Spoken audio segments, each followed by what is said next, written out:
Welcome back to Under Oath. We have singer-songwriter AJ Croce. So why don't you tell me about the tour you're going on?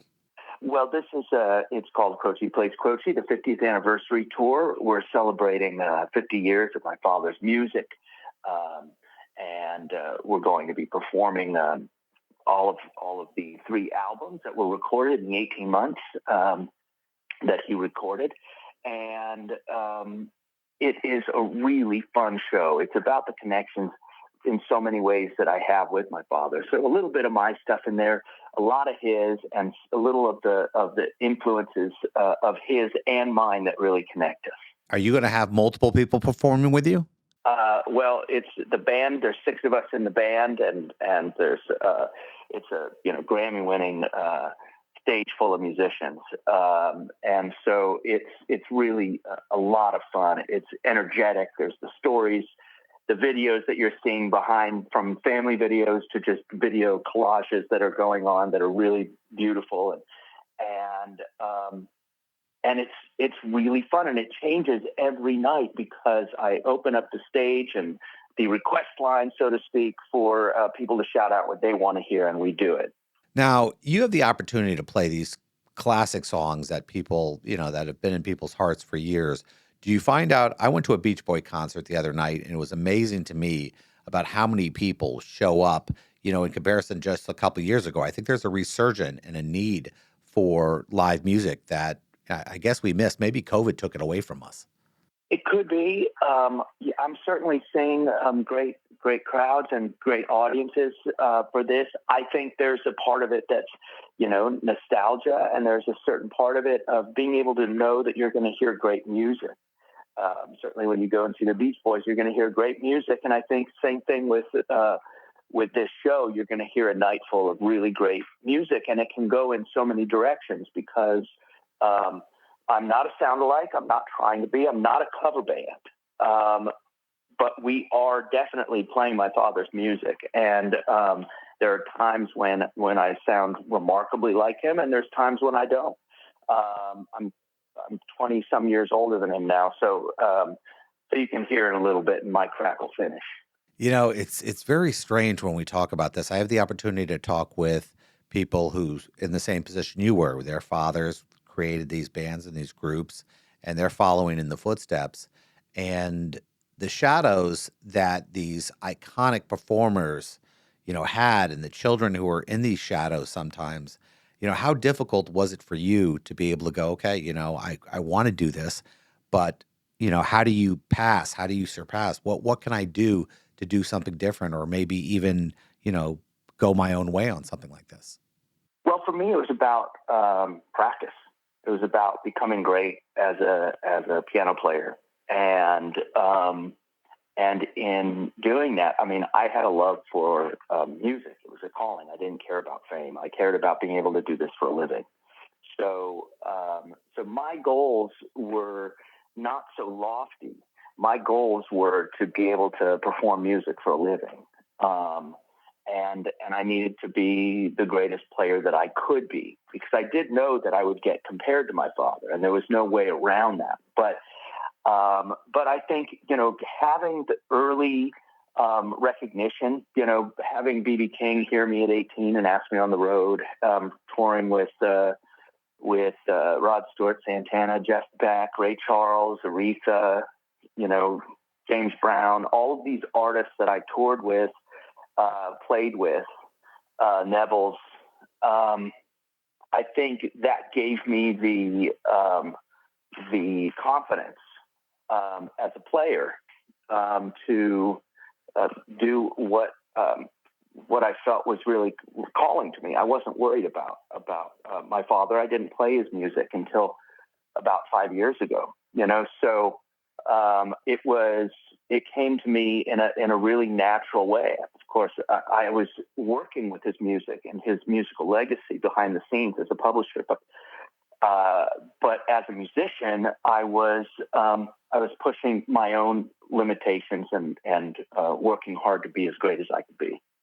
It was strange because I just had an interview with William Shatner the other day, and I know that he avoided, Star Trek stuff for so many years, and it took him a long time to embrace that. And I assume there was a little bit of that in you that, listen, I want to do my own thing. I don't want to, my father had a big name. I want to, you know, go my own course. And there's eventual acceptance sometimes where you're going, you know what? I've held back from doing this, but now I have a love for it too. Absolutely. I don't. I think it's very similar. I think there is such love for a certain type of music or character, and it means a lot to a lot of people. And so when you can embrace it as part of who you are, and you can embrace the legacy of that, then you're well, not just for the public, but for yourself in such a better place.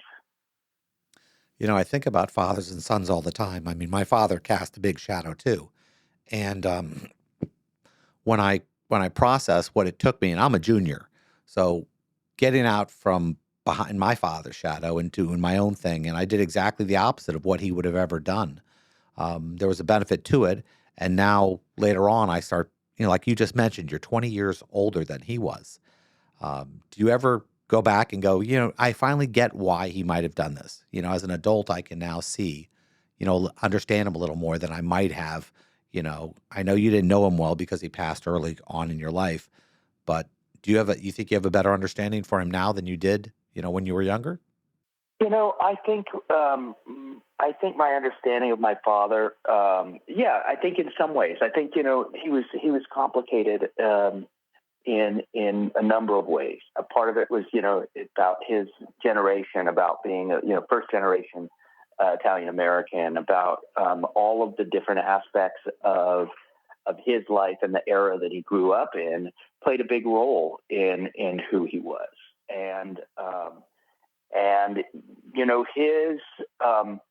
his music, his musical career, even though he had started 10, 12 years before the end, his professional career lasted 18 months. And in that 18 months, he recorded three amazing albums and wrote all those songs. And so it's one of those things where before that he was playing other people's music and he was writing music that sounded like other people, but when he wrote, he got to a certain age and realized that he might have one more chance, and he was willing to try to make a living at playing music. He wrote "Time in a Bottle," and I think that was an epiphany, because after that song, which was written in '71. After that, it just poured out. When I think about this stuff and, what you've gone through in your life, you've had your own adversity, you've had your own issues. It didn't come easy for you. My producer just mentioned something to me. They have a thing called Nepo babies or something like that, where, this is a negative term that if you come from somebody famous, that you get all the benefits from that fame, but you also carry the negatives, which they don't talk about. And what do you think the hardest thing for you getting past that? I don't know. I don't know. I think so much of that's in your own head, and it's in other people's perspective of fame and notoriety, celebrity is really twisted. The psychology of it is really strange. It doesn't matter whether someone's a fan to a sports team, or an actor, or a musician, or a guru. I mean, it doesn't matter when celebrity and fandom are involved. It's very strange, and all logic and reality are kind of off the table. All of a sudden, there's a new facet that's really unpredictable, and so in responding to the question, it's very hard to say there's one thing or another that made things different. Obviously, I lost my sight. I was a piano player. I lost my sight at 4. I was real young. I grew up not seeing people, but feeling their presence and being really in tune with that aspect of their character until I regained part of my vision at 10. And I think that um, sort of recognition of the fact that I needed to go and forge my own path. There was no integrity in playing my dad's music as a kid. I had the opportunity, I had the offers. Certainly, they were good. I would probably be financially a lot more successful than I am had I done that at a young age, but there was just nothing in it that seemed like I could respect myself if I did it. So it took time, and it was a natural progression of embracing this. Now, when you talk about loss of sight and everything else like that, people always talk about, well, one sense is weaker, the other picks up. And I mean, there are many times I've tried to, I've done these experiments where, I've closed my eyes and walked through my house, and I try to pay attention to more like at a concert, you close your eyes so you can feel the music a little more. And I'm not sure if that's there's a negative in that you can't see things like in the piano, you have to feel the keys. But do you think it gave you an advantage in a way? Well, I think that every time that you're forced to face your mortality and your inequities as a human, you are given the opportunity to look at life from a new perspective. You have that choice. You have that ability.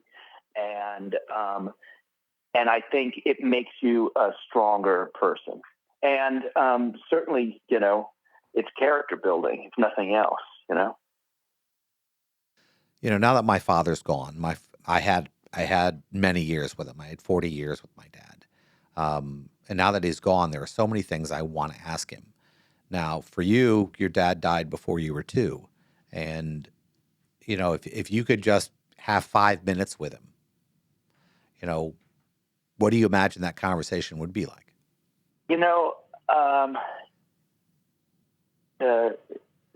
Obviously it's an unrealistic question. But I would say that it would probably, very little would be spoken. I think we'd play music together. Wow.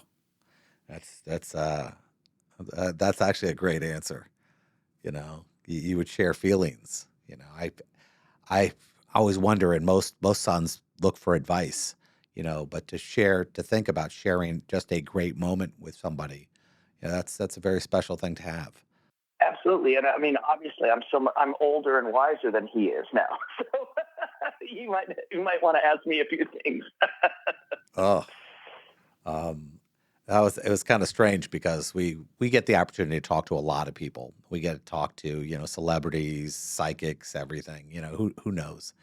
And the Long Island medium said to me, I said, what is the common denominator of when you talk to people on their side? She goes, there's always somebody you love waiting for you. And that was comforting to me. And when you're on stage, do you ever think, I wonder if my dad's looking down at me? No. But I feel the presence of his life through his music, and that's pretty profound. It's not about his afterlife through his music; it's about his life through his music. And I think a lot of people get hung up on the early demise or the sudden death, the end of someone's artistic endeavors, as opposed to the life that brought those things that are so special. And I think people are drawn to tragedy. They're drawn to the car accident, and I think it's human nature. I don't think it's not making a judgment on it, but I do think that it's the life of someone that should be celebrated, and not the passing, because we're all gonna die. It's just the fact. So it's what we do while we're here that's so special. I mean, whether we like it or not, people live. They love crime dramas. They love pain. They love sensationalism, and that's where people go to. I try to avoid that. I try to think more about the feelings. Like when you say you played with all these fantastic performers and artists, um, when you're on stage with these people, were you ever going, I cannot believe I'm having this opportunity? Yes, almost every time. And anytime good music is being made, regardless of whether they're an iconic figure um, or not, anytime that good, great music is being played on stage, I feel the same way. When there's that moment of that's transcendental, which is what I think every musician aims for every night,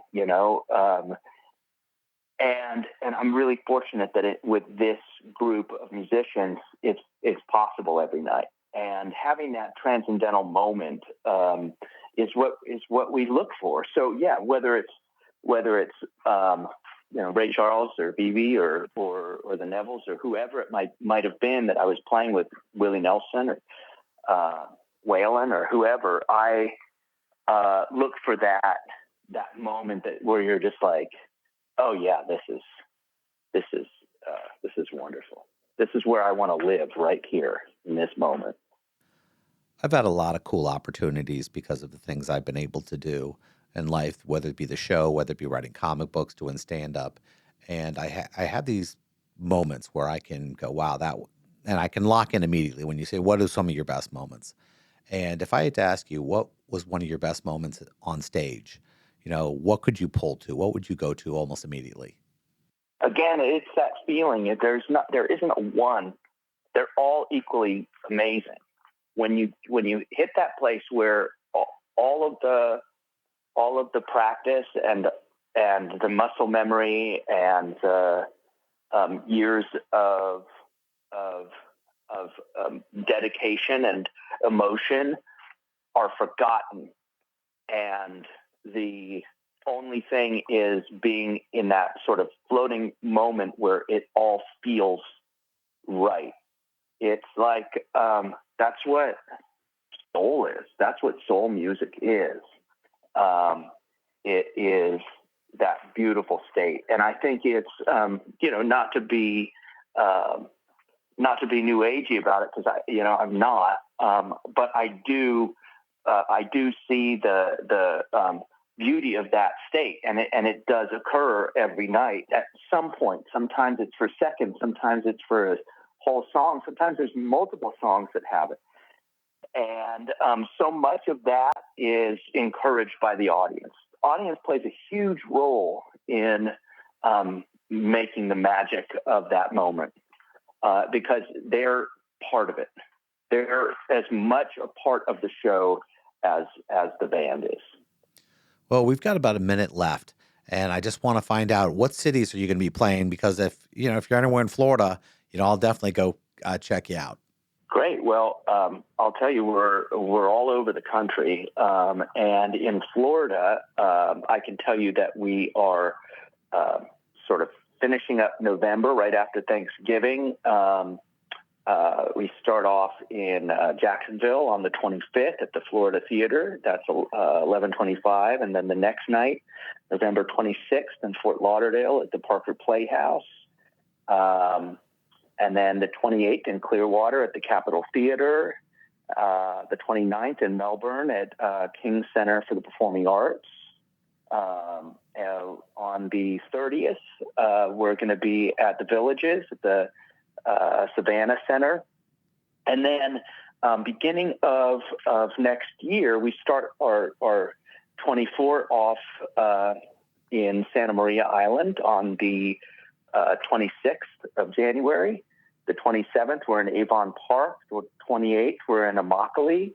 So a lot of Florida shows in November, and then end of January, beginning of February. Well, I'll try to catch you out in Melbourne. I'm really excited to see what you guys are doing. Thank you. I can't thank you enough for being on the show, and I think you gave a lot of insight to our listeners. Thank you so much. If you want to get tickets, you can get them at ajcrocemusic.com or check them out on my social media. Thank you so much for having me.